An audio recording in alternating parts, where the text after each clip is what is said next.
Hey guys, Romie here. Please like, comment, subscribe. This is my review for Real Housewives of Atlanta Season 10, Episode 20, Reunion Part 2. Sidebar, please watch my videos from last week. So it was Love and Hip Hop Atlanta. We also had Empire and Star, as well as another Romie Reports. And I reviewed Cardi B's album. It's actually a reaction video with music in it. And Beyonce. Yes, I stayed up like 2 a.m. Sunday morning to go and see Beyonce at Coachella. It was called Beachella. It was black. It was sorority. I want to go to Beyonce's college. It was great. It's 2 hours of me just having a fun time. So go and look at that video. I'll have all of that attached to this one. Now,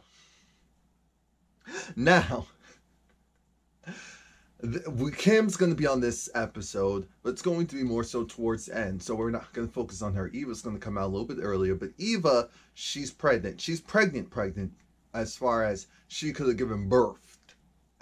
Not birth, but birthed. She could have birthed the baby at any moment's time. The episode starts off with it was the petty stuff with Marlo and Porsha about the whole Matt thing, but that was for 2.5 seconds because Cynthia said, I'm gonna earn this check. Actually, you bringing up the whole, what was it, Kim situation, that's what made things an issue. And it's kind of that whole thing of they focus on the fact that the fight, not fight, but the how do I want to call it, the potential kerfuffle occurred because we had Porsha swinging that fan in Marlo's face. Remember, Porsha didn't like it when Kenya did the bullhorn. That bullhorn was annoying. I don't know how Cynthia ignored that. Because I always said, Kenya, you need to stop because I'm not doing that. I have sensitive ear. That can't happen. Respect me if you're not going to respect that person. But, of course, Porsha tried to do it up as, oh, you know, it was a different situation because... Look, no it wasn't. No, it wasn't. For the most part, it was similar. The fan was very close. It was of course, it was going to annoy someone when you're arguing with them. Porsha knew what she was doing. Porsha was trying to backpedal a little bit. Now, I will give Porsha this. She did remove herself from the situation. She was not trying to start a fight. And she put it out there like if she wanted to start something good happened. Now, keep in mind, it's only 2 charges, 2 or 3. And then the messiness continues with Marlo and her charges. Marlo said, technically, it's only 2 charges. She has 7 mugshots because what happened is she has haters. She has haters. And I said, you know what? That actually sounds plausible. There are people who will say, oh, officer, so-and-so is at so-and-so. So you do whatever you want with that. People do that. My whole thing is, are they doing that because you did something to them? Or just because they're like, oh, how is she looking cute out here? And she has mugshots. Because you never know. You never know. A nice moment. When Nene went and said, let's just let Porsha be. Let's let Porsha be. And we're all here for you.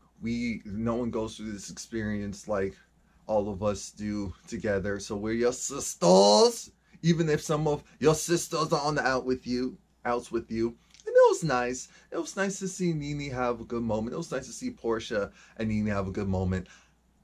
That didn't last too long because now it goes to Porsha versus Cynthia for the fact that Porsha was over the fact that Cynthia and her actually had what she thought was a cool moment. And yet Cynthia, the moment she was upset with Porsha, did what a lot of people were doing and threw the candy situation in her face. And I agree with that. I do agree with, if we're supposed to be good, why are you using someone else's issue to piggyback and reinforce how you feel about me? What does that actually mean? And Cynthia, initially she was debating it, but then she received it and then said, then what did she say? That was funny. Hold on, let me hear. Okay. I'm on. Yeah, genuine conversation. Potato. Just like it's potato. Which just means, look, it's the same situation. It's the same thing that we're both talking about. Water under the bridge. It took Porsha like a minute to figure out, oh, wait, so there's no more issues anymore? And then it switched back to Kandi and Porsha. Now, again, Kandi and Porsha, they didn't get much time to really process what had happened. To process what happened.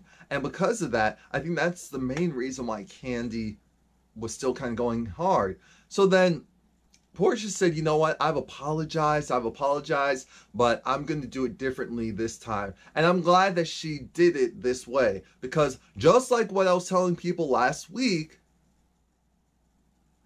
it's not about just apologizing. When you really wrong someone, it's about you directing that apology based on what you did. When Porsha did for the part that I played, for other parts that I played, no, that's saying, look, I was a part of it.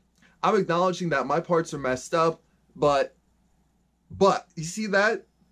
But there was someone else that started it. That's what it implies. You don't want any of that hanging over you. So I'm glad she finally just put it out there and said, I'm sorry that by me saying that, by me doing that, and yes, we were friends, and me to quickly believe, yeah, that was wrong, I'm sorry. But now, so then Kandi said, we're making the pact. Moving forward, in interviews and all of that, it's officially dead. We really are good, at least on that front. And I said, fair enough. So who's going to break this first? Who's going to break this pact first? We see Kim. I said, oh, Lord. Kim comes in. Sheree talks to her and said, you know what, things weren't too spicy yet, but it's slowly getting there. Oh. And then we get to a little bit more serious stuff with the rape stuff, with what Nene said. So Nene explains that she was saying a joke about Uber, and the backstory is she was, I guess, in Silicon Valley, and Silicon Valley, where home of Uber, or at least like Uber employees, and because of that, there were a lot of them in the audience, and they were not feeling Nene's conversation. So Nene should have done more research, because I could have told her that wasn't going to be a smart move. You have to handle that very carefully. So yeah, someone yelled out, "Go kill yourself," and so that's when Nene said, "Yeah, I hope the Uber driver, on the way home," or something like that. Something crazy. And so, of course, she takes full responsibility. She doesn't place it on Kandi, because why would she?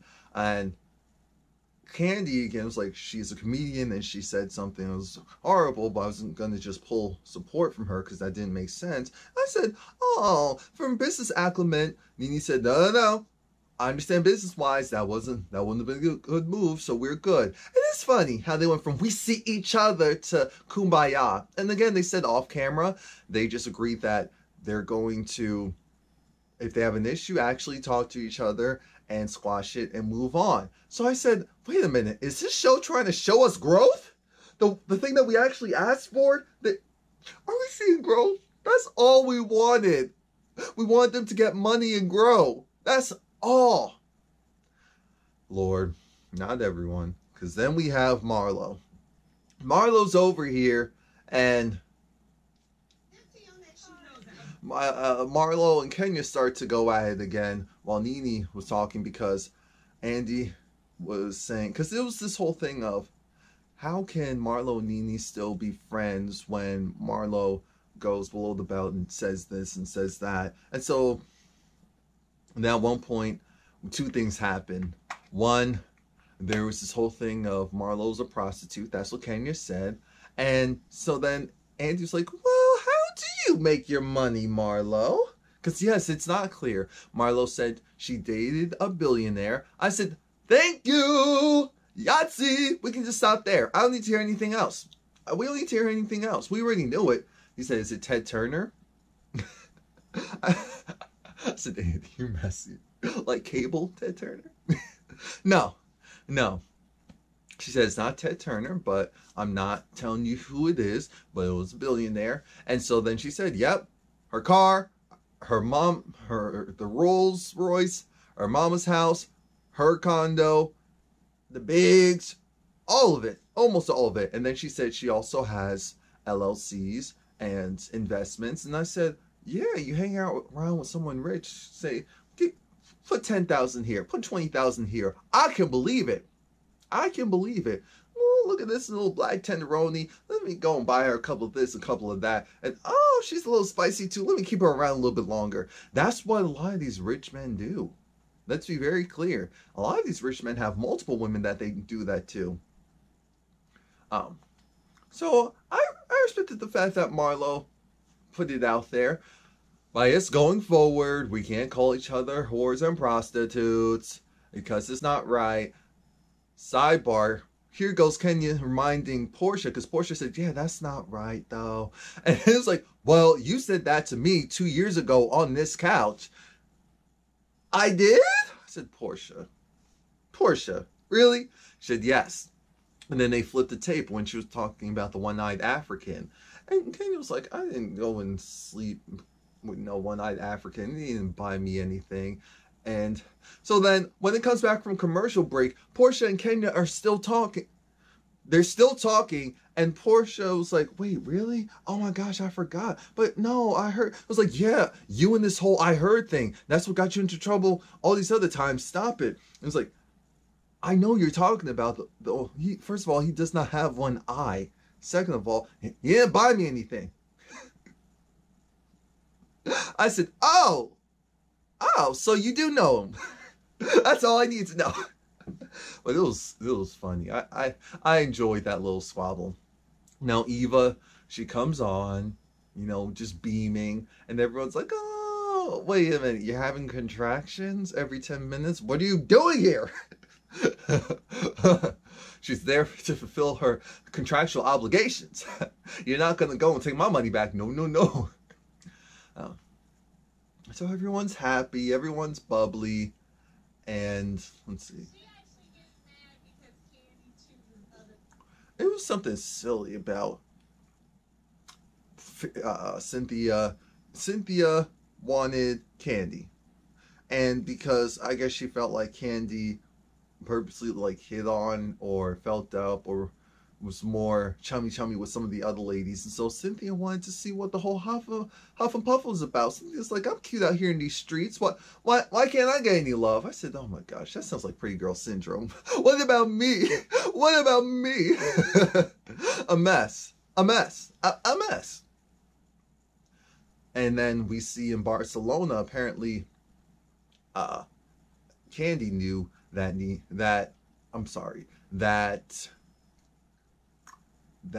Eva was pregnant. So I said, okay, that makes sense. Because now looking back at some of the things I said, yeah, that makes a lot of sense. They do bring up apparently there was a For the D challenge that Candy did.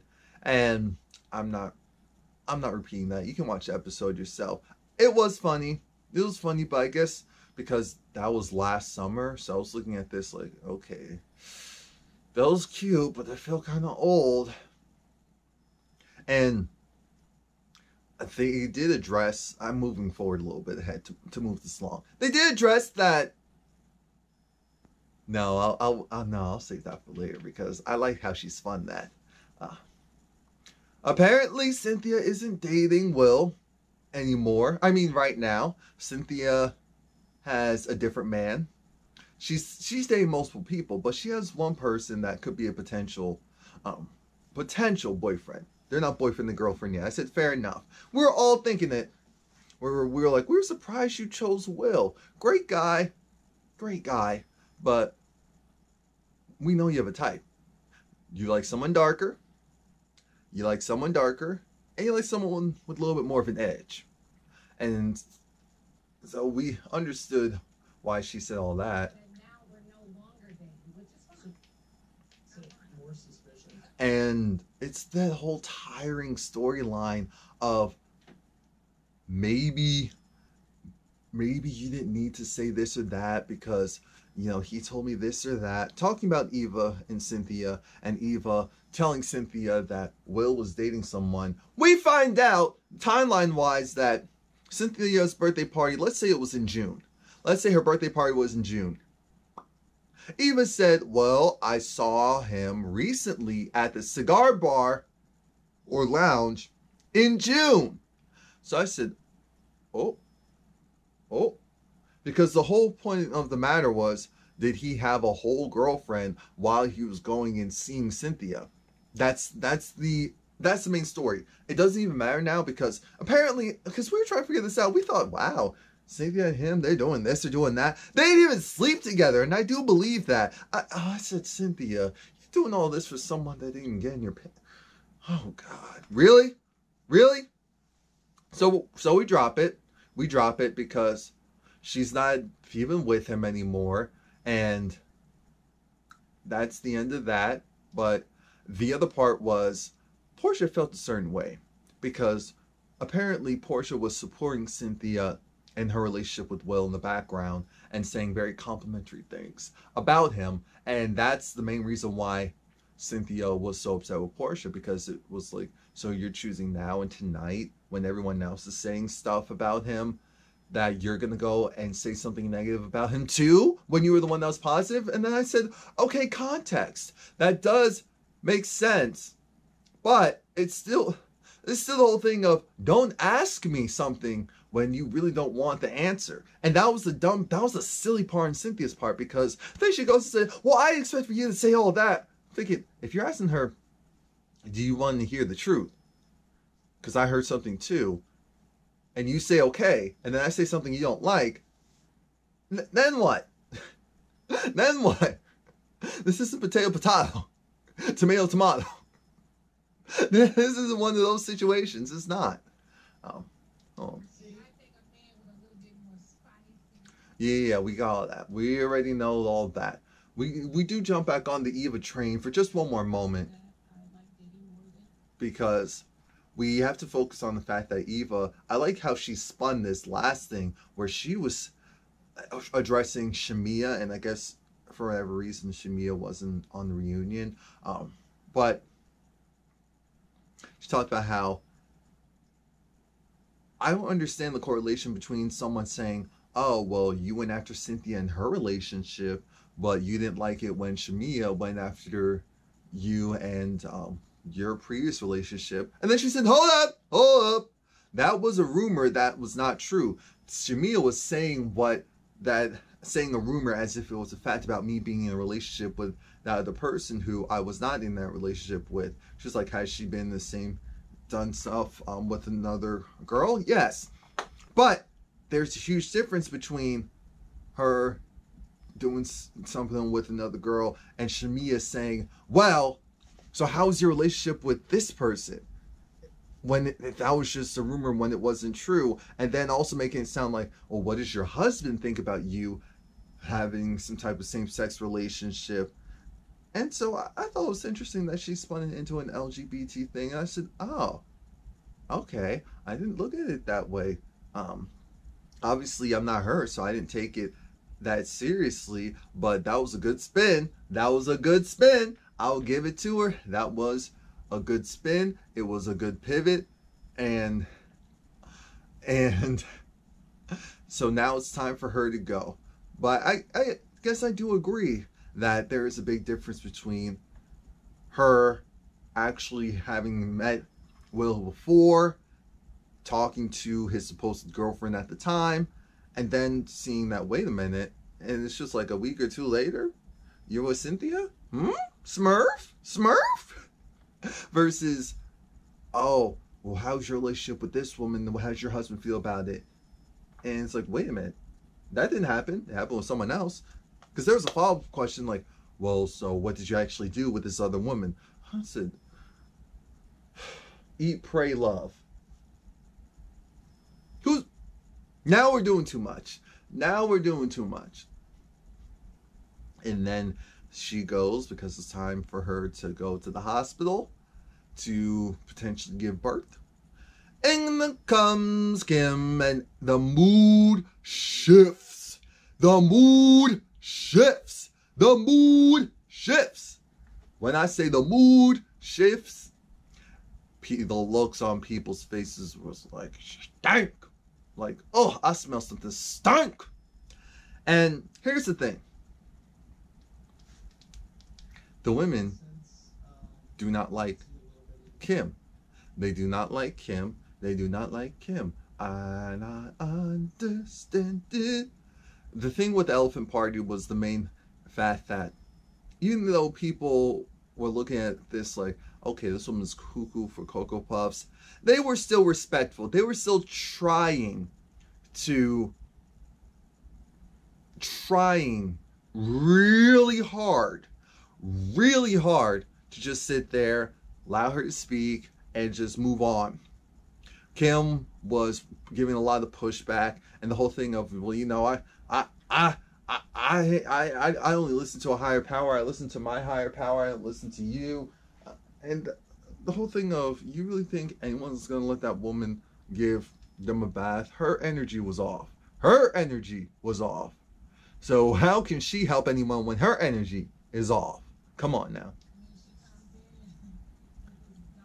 Andy did ask about, wow, you look different. And she was like, oh yeah, a lot of makeup.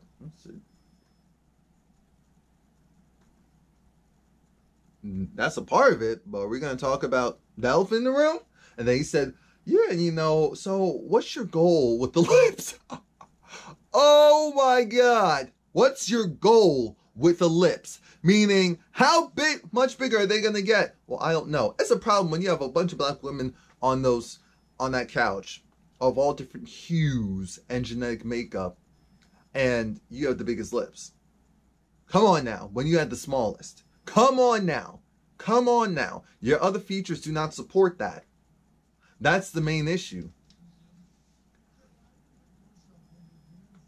Let's see. This is all dumb. This is all dumb. This is all dumb.